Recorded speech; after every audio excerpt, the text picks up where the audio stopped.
तू मते भूली जा अतीत को छाड़ी दे तो मन भितरु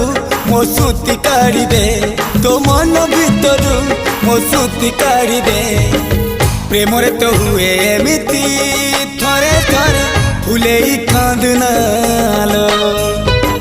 चढ़ी बुटू फूल सवारी धीरे धीरे फुले कांदना कांदनालो।